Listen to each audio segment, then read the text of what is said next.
Hi, Martin here. Today what we're going to do is a bump stop modification on the front of this '01 Dodge Dakota. Now I recently lowered the back 5.5 inches by doing an axle flip, and then to match up the front I dropped the torsion bars 3 inches. Well, of course when doing that you're going to end up losing some suspension travel, which I certainly did. Currently the suspension is pretty much touching the front bump stops, and even though there's still you'd think the ride would be really rough, but it's really not, because you still end up with some travel. I mean, you can see I'm not sitting directly on the bump stops, or they're not to the point where it's compressing it so much that I don't have any suspension at all. But when I do drive it around town, I can tell, yeah, when you're hitting certain bumps, it gets a little rough. So what we're going to do today, I'm going to show you how to put in some custom bump stops. That's going to increase the suspension travel in the front by quite a bit. All right, well, let's get started.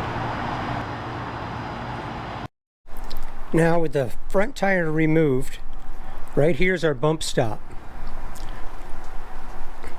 And these actually come out pretty easy. You can use like a screwdriver or whatever. You notice this has like a metal cup to it that the bump stop fits into.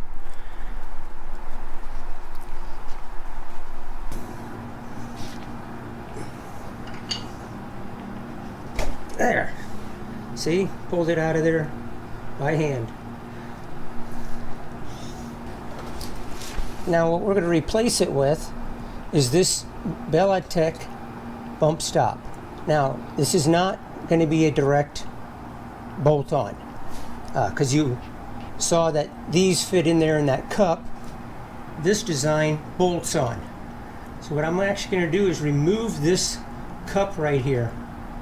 I'm going to cut the 2 welds, take this off of here, and underneath here there's a hole in the frame, and we're going to weld this nut into the frame and then simply screw this on there. You see, this is going to give us a lot more suspension travel, and will also be to the point where we can actually washer this up if we want a little less suspension travel.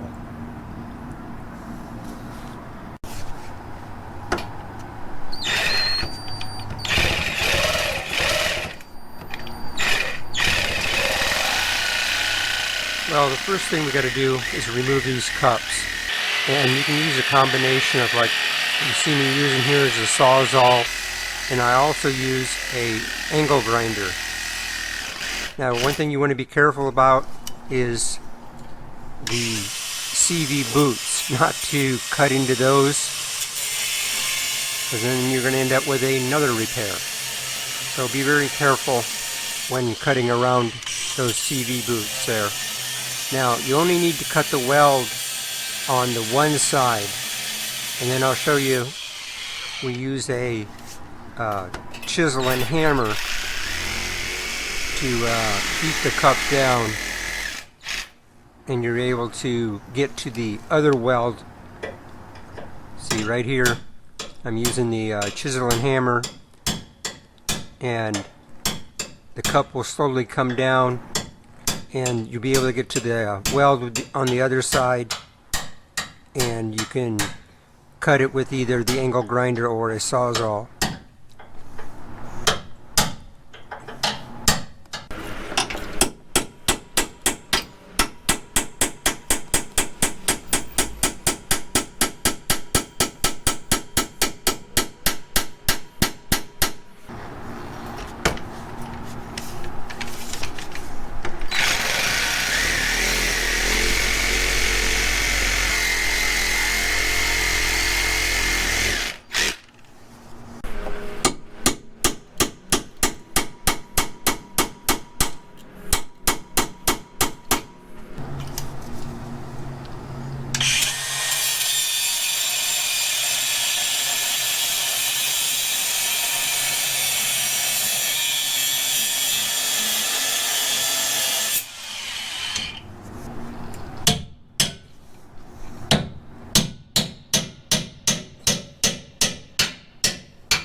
All right, we got that one off. Okay, there you can see with the cup removed what it looks like. Now that hole there is a lot larger than the one in the cup itself, like right here. That's probably a 3/8 inch hole right there. That one up there is probably a good 1/2 inch. Now I'm going to go ahead and take a flap disc and clean that all up.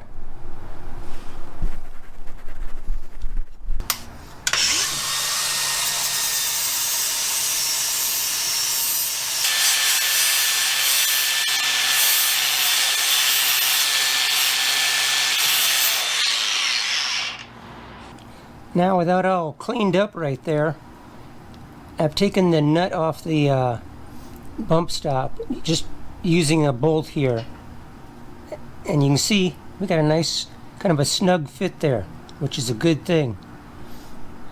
So I'm going to try to tap that in here, flush to this piece of metal, and then weld it into place.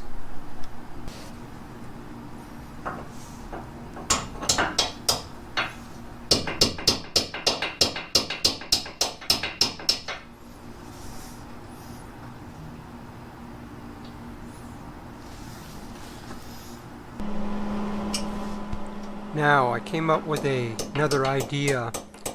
I'll show you here in a second. I'm using a different type of nut with a much better fit into this hole. Now instead of using the nut that it came with, this nylock nut, I came up with this like flange nut here, which actually fits perfectly in that hole. I had to just tap it into place. Now I'll be able to run a weld along this edge out here.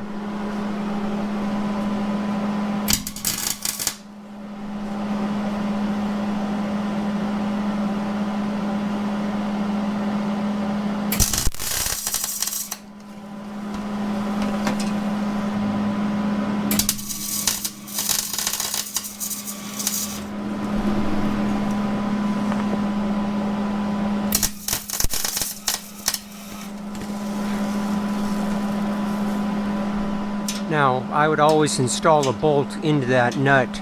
That way, when you're welding it, none of the threads will get damaged while you're welding the nut into place.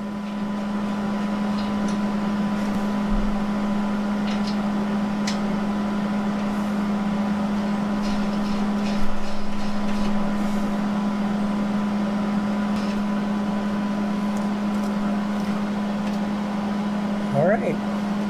That was pretty easy. Now I just got to do the same to the other side. I went ahead and got some shorter shocks. These are KYB. I'll put a link in the description down below. They're around about 2 inches shorter. With these KYB shocks that I'm installing right here, they're not actually made for a Dodge Dakota or a Durango. They're actually made more like for your older Plymouth Furies and vehicles like that. Now, one thing about it, you know, I was saying these are a couple inches shorter, which is a good thing. And now the bolt that holds on the very bottom of the shock here, you need to enlarge it to 15/32, a couple sizes larger than it is now. So to get that bolt in there, drill that out. Now with this one side done, we move on to the other side. I'm looking really forward to taking this out for a drive. I bet it's going to be a lot smoother ride. Alright, with the tires back on the ground, as you can see right there, there's a small gap between the bump stop there and that lower A-arm. Now that actually is quite a bit of travel, even though it doesn't look like it. You got to remember that this bump stop is inward quite a ways. The further it is inward, the more travel there is. I took it out for a drive. It definitely a smoother ride. Of course, with the new shocks, that could be part of the reason right there, but I'm sure we're not bouncing on this bump stop as often. Plus, these type of bump stops are designed to be like a secondary shock. They're not a hard bump stop. They have a lot of flex to them. Well, that turned out all right. I didn't know if I was going to be able to get this done in a reasonable amount of time. I'm actually just getting over COVID, and it's been kicking my butt. But I was able to get it done. So this is a project that it's on the list, you know. Finally got something checked off. These Belltech bump stops, they worked out really well. Here's the part number right there. I'll also put a link in the description down below where you can get those. And then I also, here's a part number for the shocks that I did use. These I did get from Jegs. Little modification there with that bottom bolt, but you know, they worked out all right. Well, I hope you guys enjoyed this video, and if you did, I sure appreciate the thumbs up. If you've never subscribed to me before, please hit that subscribe button right down there and that little bell symbol right next to it. And I'm also an Amazon affiliate. Please check out in the description links to products and tools I used in the video, and you can do all your Amazon shopping through one of those links, and that way the channel earns a small commission. I sure appreciate that. Alright, well, we'll see you on the next one, and thanks for watching.